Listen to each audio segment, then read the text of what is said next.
invasión por vándalos al recinto de la Asamblea y ante el pedido de la bancada correísta de destituir al presidente Moreno, la Asamblea Nacional virtualmente se autoclausuró, como en el 30S. Eliseo Azuero, coordinador de la bancada del BIN, del Bloque de Asambleístas Independientes. Buen día, bienvenido a Contacto Directo. Estefi, buen día ecuatorianos. Soy independiente, no soy coordinador del BIN, soy parte del BADI. Gracias, la aclaración. La Asamblea se autoclausuró por decisión de la mayoría, por acuerdo con el Ejecutivo o para no tratar esa moción del correísmo. Por lo último, nosotros veíamos con excesivo riesgo para la democracia, para el bien más preciado que tenemos los ecuatorianos, el de acceder a un requerimiento de los correístas que había sido anunciado previamente. Ellos, de manera altisonante, habían sostenido la tesis de que había que requerir la renuncia y la destitución del presidente y llamar a muerte cruzada. Me parece que en su agenda lo que ellos pretenden sobre todo es dejar sin rastro todos los hechos de corrupción que se generaron en el pasado. Por esa razón, conversados todos, y quiero felicitar la posición del presidente de la Asamblea. Yo fui uno de los que fue consultado permanentemente sobre si debíamos o no debíamos presentarnos a una sesión. Primero, no había cómo por falta de garantías. Segundo, no perdamos de vista que la mayoría de los asambleístas están diseminados en la geografía del Ecuador y era prácticamente imposible lograr el quórum. Además, las garantías no existían y lo más grave de todo era aquello que ya se había anunciado. Imagínese usted, Estefi, que en un momento así de complejo, algún asambleísta, como era obvio, iba a presentar la moción de destitución del señor presidente de la República. Claro, pero en ese supuesto al calor de las circunstancias, no. Ok, si en el Pleno hay una mayoría móvil que apoya al gobierno, ¿tenían miedo entonces de que no funcione esa mayoría para rechazar las propuestas del correísmo? A ver, la mayoría móvil no apoya al gobierno, apoya la institucionalidad. Yo no soy gobernista, he criticado mucho al gobierno e inclusive en esta medida le he criticado por no haber consultado y no haber previsto lo que debía pasar. Para eso hay inteligencia, para eso tiene mil mecanismos para lograr saber lo que podría pasar luego de la erogación de esta medida. Lo que pasaba es de que, como en anteriores oportunidades, tengo algo de experiencia, esta es mi cuarta oportunidad como legislador y efectivamente, si usted observa en los asambleístas que se encuentran bastante alicaídos en la imagen de sus provincias, es seguro que tratando de sintonizar con la ciudadanía sin responsabilidad o de manera irresponsable pudieron, no estoy hablando de que debió ser, pero pudieron generar este espacio para que se desestabilice aún más la democracia. Adicionalmente, yo quiero decir de que ya esto se veía venir en el ascensor.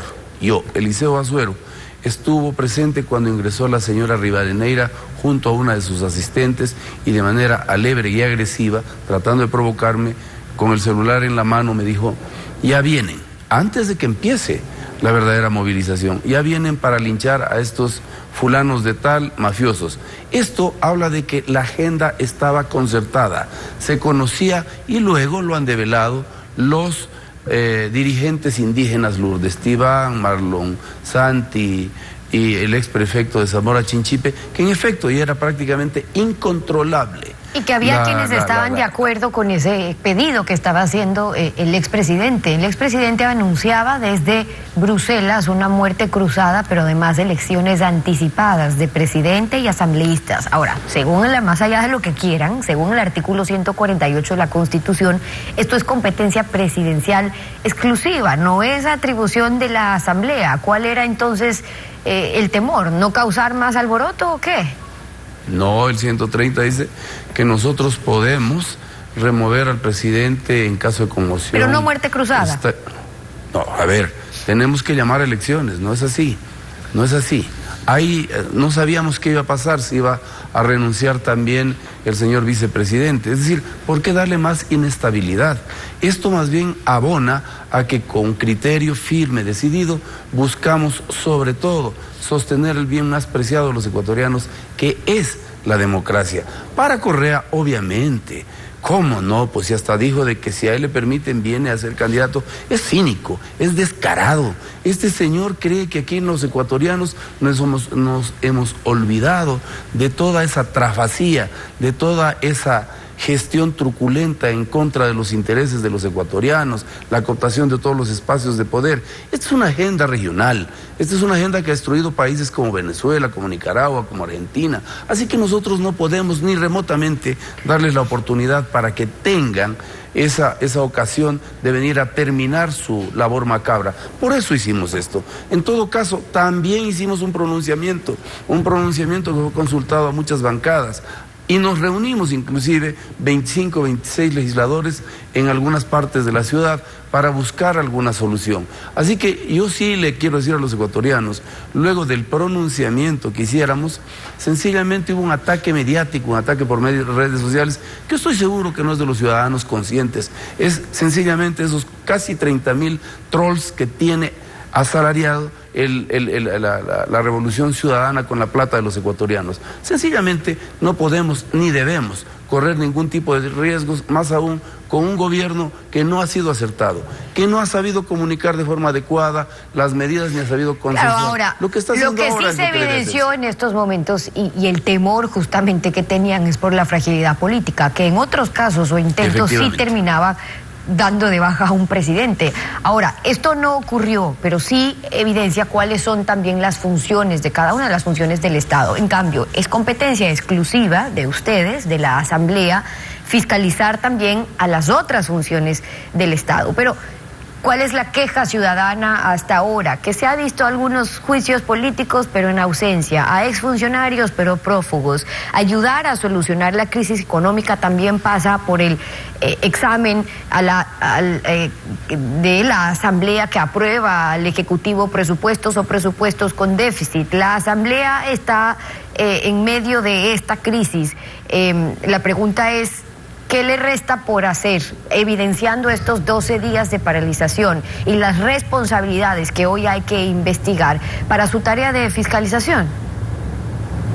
Estefi, en primer lugar, la Asamblea no tiene ninguna facultad para poder derogar un decreto ejecutivo que el señor presidente lo tomó a cuenta y riesgo de su gobierno.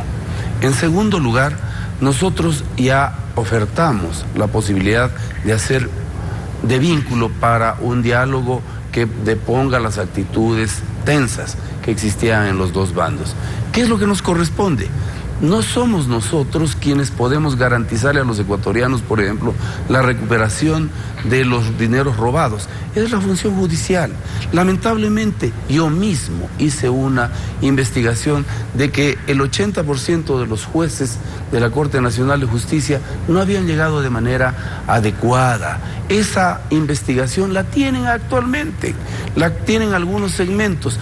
Es un trabajo denodado que tiene que hacer la Fiscalía. Claro, pero del mismo lado, si usted habla con la función judicial, dirán que hace falta determinada ley, es por incumplimiento de determinada ley que no se cumple, y ahí está Yo preguntaba sobre la fiscalización a las otras funciones del Estado. ¿Por qué? Porque usted mismo se ha referido, después de estos 12 días de movilización y lo que se evidenció y se denunció, porque ojo, el gobierno no puede solamente salir a decir que aquí hay un plan desde Cuba, desde Venezuela, con venezolanos que han entrado al país con el anterior gobierno, que están conspirando. No es ser que recién se enteraron. ¿Dónde está inteligencia? ¿Dónde está la fiscalización de, uno, cumplimiento de ley o inobservancia de ley y de las otras funciones del Estado? Muy bien, yo celebro su posición. Mire, el rol que nos corresponde es después de este procedimiento, que debieron lamentablemente tener los suficientes correctivos, el gobierno fundamentalmente. Vamos, sin lugar a dudas, ayer en mi intervención y casi en todas las intervenciones de los asambleístas he establecido la creación de una comisión que va a investigar. Y adicionalmente, yo como vicepresidente de la Comisión de Fiscalización le aseguro a los ecuatorianos que haremos prevalecer su derecho. Nos tienen que explicar cómo así la inteligencia del Estado ecuatoriano no sirvió para absolutamente nada. No puede ser posible que civiles sigan espiando a civiles y no espiando a los verdaderos responsables de los riesgos que tiene el Ecuador. También ya está investigándose muchos temas de corrupción que lamentablemente tienen ministros de este gobierno. Este gobierno no ha tenido la entereza para poder ser el eje fundamental del gobierno.